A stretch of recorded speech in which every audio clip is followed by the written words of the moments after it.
राजा विक्रमादित्य राज्य की व्यवस्था देखने के लिए अक्सर रात को वेश बदलकर राज्य के किसी न किसी हिस्से में पहुंच जाया करते थे। वे इस बात का ध्यान रखने के लिए अपनी आंखें खुली रखते थे कि प्रजा पीड़ित तो नहीं है, राज्य के अधिकारीगण उन्हें सताते तो नहीं है, कोई भूखा तो नहीं सोया, कहीं कोई चोरी चकारी की घटना तो नहीं हो रही। एक रात वे नगर में भ्रमण कर रहे थे। नगर भ्रमण करते करते अचानक उनकी नजर गली के नुक्कड़ पर बैठे चार व्यक्तियों पर पड़ी, जो आपस में सलाह कर रहे थे। वे चारों व्यक्ति चोर थे। वे चारों किसी के घर में चोरी करने का प्लान बना रहे थे। राजा विक्रमादित्य को समझने में देर नहीं लगी कि वे चारों आदमी कौन हैं और यहाँ एकांत में बैठकर क्या कर रहे हैं। वे चुपचाप जाकर उनके सामने खड़े हो गए।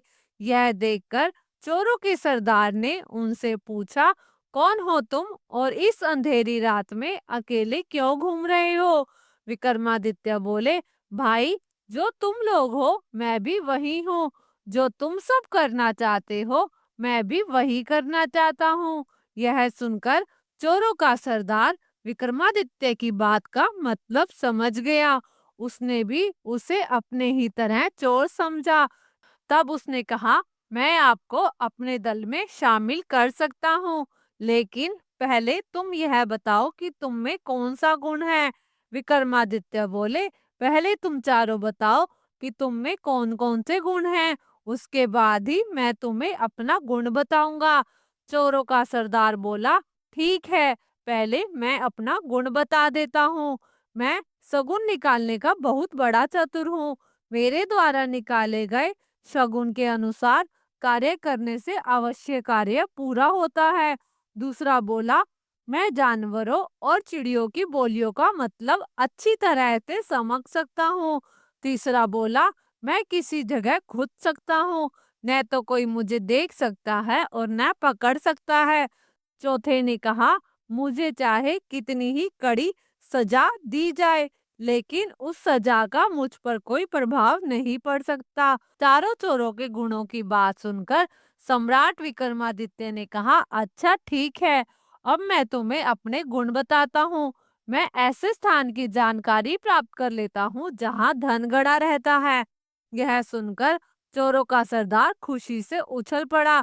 वह प्रसन्न होकर बोला, भाई, तुम तो बड़े काम के आदमी हो। चलो हमारे साथ और हमें वह स्थान बताओ जहाँ धन गड़ा है।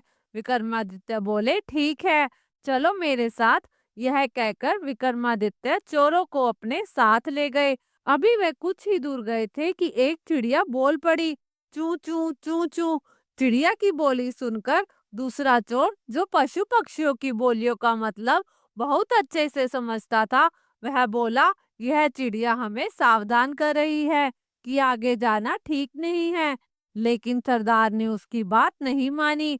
उसने कहा, तुम व्यर्थ ही शक कर रहे हो सकता है तुमसे चिड़ियों की बात समझने में भूल हो गई हो। फिर उसने विक्रमादित्य से कहा, तुम उसकी बातों का विश्वास मत करो, आगे बढ़ो, हमें उस स्थान पर ले चलो जहाँ पर धन गड़ा है। विक्रमादित्य उन्हें एक राजकीय उद्यान में लेके गए। उन्होंने एक जगह को दिखाकर कहा, इस जगह की खुदाई करो, इसके नीचे बहुत बड़ा खजाना दबा पड़ा है। विक्रमादित्य की बात सुनकर चोर उस जगह की खुदाई करने लगे। कुछ देर खुदाई करने के बाद जब वहां मिट्टी हटाई गई, तो वहां सचमुच अशर्फियों से भरे मटके गड़े थे। यह देखकर चोरों की खुशी का ठिकाना न रहा। वे मटकों में से अशर्फियां निकाल निकाल कर अपने थैले में भरने लगे। जब उनके पास अशर्फियां भरने के लिए कोई थैला नहीं बचा, तो वे मटकों को वहीं खोले छोड़कर आगे चल पड़े। एक सुनसान जगह पहुंचकर चोरों के सरदार ने कहा, भाई, अब हम इन अशर्फियों को 5 बराबर हिस्सों में बांट लेते हैं। यह कहते कहते उसका ध्यान 5वें चोर पर गया। वह वहां पर नहीं था। यह देख उसने अपने साथियों से कहा, हमारा 5वां साथी कहाँ गया? वह तो हमारे पीछे पीछे ही आ रहा था। तभी उन्हें दूर से एक गधे की चित्कार सुनाई दी। यह सुनकर दूसरा चोर जो पशु पक्षियों की बोली जानता था वह बोला, भाई गधा साफ साफ कह रहा है खतरा है। फिर वो चोर रुके नहीं और जल्दी ही अपने ठिकाने पर पहुंच गए। सुबह होते ही चारों ओर यह खबर फैल गई कि राजा के उद्यान में चोरी हो गई है। चोर वहां गड़े खजाने को निकाल कर ले गए हैं। यह खबर सुनकर नगर का कोतवाल अपने साथ कुछ सिपाहियों को लेकर घटना स्थल पर पहुंचा। उसने देखा तो सचमुच मटके खुले पड़े थे। मटकों के भीतर अशर्फियां निकाल ली गई थी। नगर के कोतवाल ने सिपाहियों को हुक्म दिया, जाओ और चोरों को ढूंढ कर लाओ। सिपाही नगर के चारों ओर फैल गए और चोरों की तलाश करने लगे। काफी दौड़ धूप करने के बाद आखिर चोर पकड़े गए। सिपाही चोरों को पकड़कर कोतवाल के पास ले आए। कोतवाल ने उन्हें राजा के दरबार में उपस्थित किया। चोरों ने जब विक्रमादित्य को देखा तो उनके आश्चर्य की सीमा नहीं रही। वे आपस में एक दूसरे का मुंह देखने लगे। जिस आदमी ने उन्हें उद्यान के धन का पता बताया था उसकी सूरत विक्रमादित्य से बिल्कुल हूबहू मिलती थी। इस प्रकार आश्चर्यचकित देख विक्रमादित्य ने क्रोधित होकर कहा, तुमने उद्यान में चोरी क्यों की है? तुम्हारी भलाई इसी में है कि चोरी का सारा माल लौटा दो। चोरों का सरदार बोला, महाराज गुस्ताखी माफ करना, हम चोरी का सारा सामान लौटा देंगे, लेकिन यदि आप आज्ञा दें तो एक बात पूछूं। यह सुनकर विक्रमादित्य बोले, पूछो क्या पूछना चाहते हो? चोरों का सरदार हाथ जोड़ते हुए बोला, महाराज जब हम चोरी करने के लिए निकले तो हमें रास्ते में एक आदमी मिला। उसने हमसे कहा वह छुपे हुए धन का स्थान बताने में माहिर है। वही आदमी आपके उद्यान में लेके गया और उसी ने हमें वह जगह बताई जहाँ खजाना गड़ा था। लेकिन जब हम अशर्फियां चोरी करके आपस में बांटने लगे तो न जाने वो आदमी कहाँ गायब हो गया। आज तक मैंने अपनी जिंदगी में ऐसा चोर नहीं देखा जो चोरी करने में मदद तो करे लेकिन जब माल में हिस्सा बांटने का समय आए तो गायब हो जाए।